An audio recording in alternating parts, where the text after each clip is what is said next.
മഹാലക്ഷ്മി. എന്താ കുഴപ്പമുണ്ടല്ലോ മോനെ? സിസ്റ്റർ, ഇപ്പൊ ഒന്നും പറയാൻ പറ്റില്ല സർ. നമുക്ക് നമ്മുടെ കഴിവിന്റെ പരമാവധി ശ്രമിക്കാം.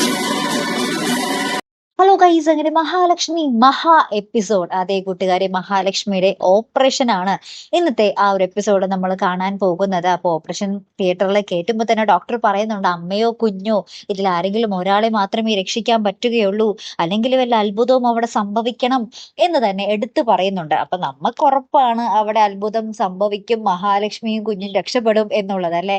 പിന്നെ നമ്മള് പ്രേക്ഷകരെയൊക്കെ ഒന്ന് കുറച്ച് ടെൻഷനൊക്കെ അടിപ്പിക്കാൻ വേണ്ടി വെറുതെ ഇവരിങ്ങനെ കാണിക്കുവാന്നേ, വേറെ ഒരു കുഴപ്പമൊന്നും ഉണ്ടാവില്ല കേട്ടോ.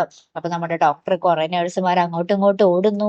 അപ്പൊ കണ്ണൻ ഇങ്ങനെ നേഴ്സുമാരോട് ചോദിക്കുന്നുണ്ട്, എന്താ വല്ല കുഴപ്പമുണ്ടോ എന്നൊക്കെ ചോദിക്കും. ഇപ്പൊ ഒന്നും പറയാറായിട്ടില്ല എന്നൊക്കെ പറഞ്ഞ് അങ്ങോട്ടും ഇങ്ങോട്ടും ഓട്ടോ ആട്ടോ. ലാസ്റ്റ് നമ്മുടെ ഡോക്ടർ മഹാലക്ഷ്മിയുടെ അരികിൽ ഓപ്പറേഷൻ ചെയ്യാൻ നിൽക്കുന്നു. അപ്പൊ ഡോക്ടർ നമ്മുടെ കൂടെയുള്ള അസിസ്റ്റന്റുമാരോട് പറയുന്നുണ്ട്, നമുക്ക് നമ്മുടെ മാക്സിമം നോക്കാം, എന്താ പറയാ, രണ്ടുപേരെയും രക്ഷിക്കാൻ പറ്റുന്ന രീതിയിൽ നമുക്ക് ശ്രമിക്കാം എന്നൊക്കെ പറഞ്ഞ് അവരിങ്ങനെ അവിടെ ചർച്ച ചെയ്യുവാണ്. പുറത്താണെങ്കിൽ നമ്മുടെ കണ്ണനും മഹാലക്ഷ്മിയുടെ അമ്മയും മഞ്ജു ഒക്കെ ഭയങ്കര ടെൻഷൻ അടിച്ച് ആദി പിടിച്ചിരിക്കുന്നു. അപ്പുറത്ത് നമ്മുടെ മുത്തശ്ശിയും നമ്മുടെ മാർക്കോയൊക്കെ ക്ഷേത്രത്തിൽ പോയി ഭയങ്കരമായിട്ട് മുട്ടിപ്പായിട്ട് അയ്യപ്പ സ്വാമിയോട് പ്രാർത്ഥിക്കുന്നു. അപ്പൊ എന്തായാലും ഒരു നല്ലൊരു നിമിഷങ്ങളാണ് കൂട്ടുകാരെ ഇന്നല്ലെങ്കിൽ നാളെ നമ്മൾ കാണാൻ പോകുന്നത്. മഹാലക്ഷ്മിക്ക് ഒന്നും സംഭവിക്കില്ല, കുഞ്ഞിനും ഒന്നും സംഭവിക്കില്ല കേട്ടോ. എന്തായാലും കാത്തിരിക്കാം. അപ്പൊ അടുത്തൊരു വീഡിയോ വരുന്നത് വരയ്ക്കും ഗുഡ് ബൈ.